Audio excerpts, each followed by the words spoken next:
E aí, beleza? Nesse vídeo aqui eu vou falar um pouco sobre leitura de esquema elétrico.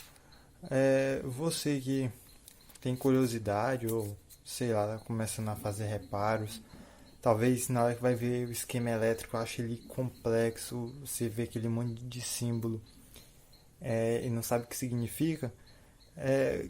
Nesse vídeo eu vou tentar ajudar um pouco a você, quando pegar um esquema elétrico, conseguir analisar ele um pouco melhor. É claro que não é tão fácil assim analisar um esquema elétrico, você vai precisar treinar, mas quanto mais coisa você ver sobre isso, vai ser melhor. Esse vídeo aqui eu já vou dar uma boa ajuda. O que eu acho bem importante para você ler um esquema elétrico é saber como funciona o circuito. Para isso você tem que ter um bom conhecimento de eletrônica. Tipo, saber como funciona uma fonte chaveada, uma fonte regulada, esse tipo de coisa. Mas enfim, eu vou dar uma força aqui. No esquema elétrico, a gente vai encontrar três informações. Três informações. A simbologia, que é um símbolo que representa um componente. Tem a serigrafia, que é uma letra e um número que identifica aquele componente na placa, a localização do componente na placa. A gente usa para poder ver um componente no esquema e depois olhar para a placa e saber que é o mesmo componente que a gente viu no esquema que a gente está vendo na placa. E tem a identificação do componente. Por exemplo, se for um resistor, lá vai ter uma descriçãozinha falando quantos ohms a como é que se diz? Tem uma porcentagem lá de. Agora não vou lembrar o negócio. Com o resistor tem a porcentagem que pode passar tanto para mais ou para menos a resistência dele, a tolerância, isso. Tem a porcentagem de tolerância, alguns são 5%, outros 1%, e por aí vai. Eu vou começar aqui falando sobre simbologia de alguns componentes. Aqui a gente tem a simbologia de um capacitor. Esse primeiro símbolo aqui é um capacitor sem polaridade, que a gente encontra muito em placa de notebook, placa de todo tipo, de celular, de desktop. Aqui já é um capacitor com polaridade. Essa parte aqui indica que esse lado tem que ser ligado no positivo e aqui no negativo. Nessa parte ele precisa receber um potencial maior do que aqui, não ao contrário. Aqui também é uma simbologia de um capacitor polarizado também. Ele precisa receber um potencial mais positivo aqui do que aqui. E a identificação dele na placa-mãe. Aqui como a gente vai localizar ele? Serigrafia. É o C que indica capacitor. Por exemplo, você pode ir lá na placa e lá no esquema, aliás, na placa também. Tá aqui C1. Aí você vai ver no esquema e na placa também vai ter lá C1, um exemplo.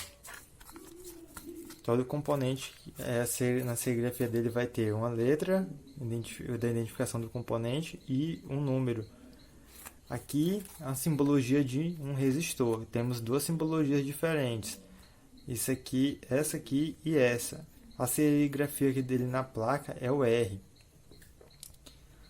Aqui já é um indutor ou bobina. Muita gente chama ele de bobina também, não está errado. A identificação dele na placa, a serigrafia é um L. Aqui já entramos nos semicondutores. Transistor bipolar.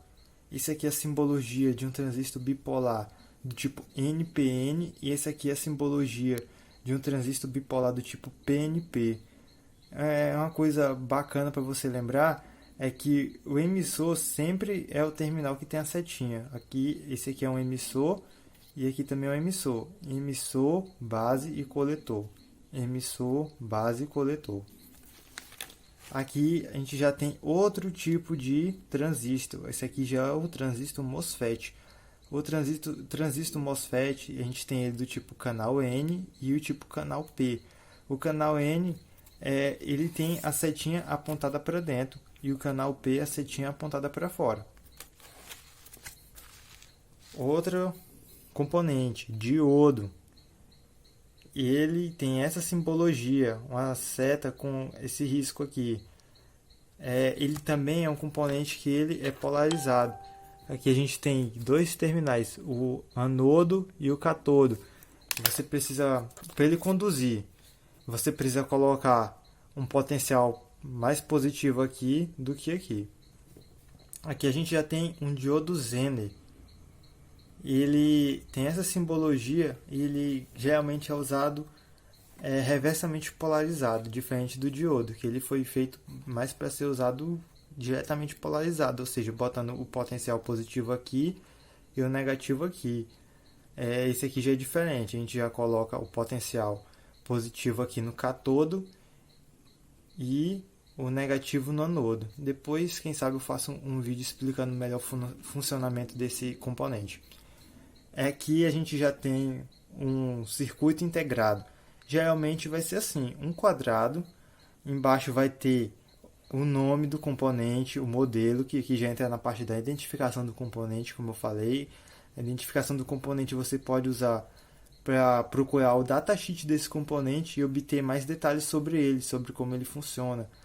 Tipo, se ele for um CIPWM, você pode olhar no datasheet as especificações dele e encontrar um compatível, um que tenha os mesmos terminais nos mesmos lugares e trocar por um de outro modelo, se você não achar o específico. A serigrafia dele, geralmente em placa de notebook, é U. Também em outras placas a gente pode encontrar como IC. Provavelmente tem outros tipos de serigrafia para esse componente também, o circuito integrado.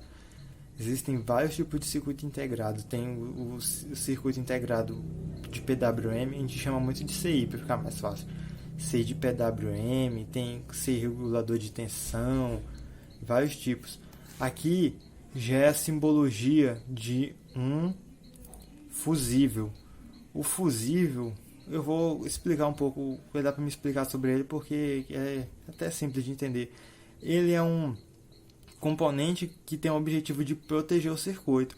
Ele é projetado para que, se passar uma determinada corrente aqui maior do que a que ele foi projetado, essa conexão aqui vai se partir, ou seja, vai desligar a alimentação do que está vindo depois dele, do circuito que tem após ele. Não vai passar mais eletricidade daqui para cá. Ou seja, se tiver uma corrente elevada, ele vai partir protegendo o resto do circuito, impedindo que outros componentes queimem. Uma coisa que também é importante você saber é que em nenhum esquema elétrico, quando você vê isso aqui, eu fiz pequeno aqui, mas a linha de conexão indica nas trilhas da placa, assim você pode saber o que está conectado no que. Vamos supor, você tem uma linha passando aqui e outra aqui. Uma passou por dentro da outra, mas ela não tem uma bolinha no meio, significa que elas não estão conectadas, elas são trilhas diferentes, elas não têm conexão entre elas. Já se ela estiver passando aqui e tiver essa bolinha no meio, significa que ela tem conexão. Entendeu? É isso aí. Isso aqui é uma explicação para ajudar um pouco você na leitura de esquema elétrico. Provavelmente depois eu vou gravar uns vídeos lendo esquema elétrico, aí você vai poder aprender bem mais. Pode ter algum componente que eu esqueci, que na hora que eu estiver lendo esquema elétrico e filmando, eu vou explicar sobre ele e vai dar para você aprender bem mais. Se eu tiver ajudado, você se inscreve aí no canal e deixa o like para dar uma força, para continuar tendo uns vídeos bacanas. É isso aí, valeu!